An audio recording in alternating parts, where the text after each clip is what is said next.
Assalamualaikum warahmatullahi wabarakatuh. Semoga kita semua di dalam lindungan Yang Maha Kuasa. Ini Pak bengah bronyo. Jadi videonya lun pegat sabah tu. Lun jari-jari lun pegat video tu Pak. Hana galak viral. Ke Bandiung. Bandiung. Ron TNI DPR RI didukung li Golkar. Dikerja li anak muda sedang. Diminta suara li anak jasa. Li KPA dan PA karena PA hana jet kedih u Senayan.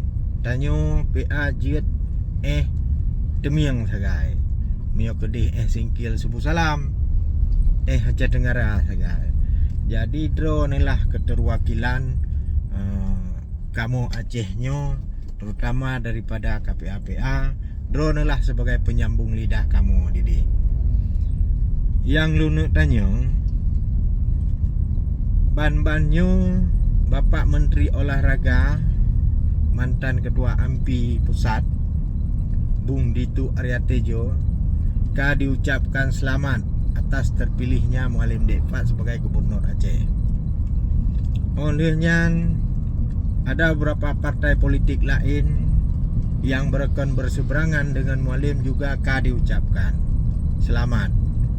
Olehnya Tengku Raja Kemanga yang tokoh Golkar lebih haya kok nyanlom daripada drone dalam Golkarnya. Seniornya. Beliau juga bupati terpilih di Nagan Raya. Olehnya goknyan Bapilu, Badan Pemenangan Pemilu Nyamban di Golkar.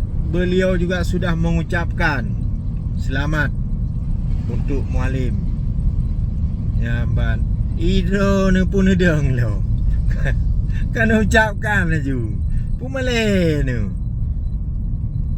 Pun betul gengsi betul dengan Mualim ya. Yang paling madro ni si Aliandro ni urang senior dalam KPA. Urang senior dalam pernah dibesarkan oleh PA juga ro ni.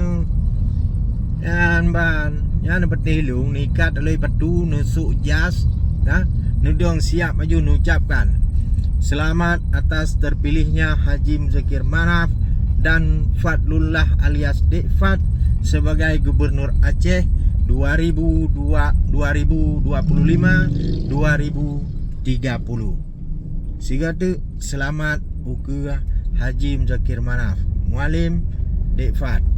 Yang lagi nyan cara pegang sini pegak ju bet malai apa. Alah Bandiung. Assalamualaikum.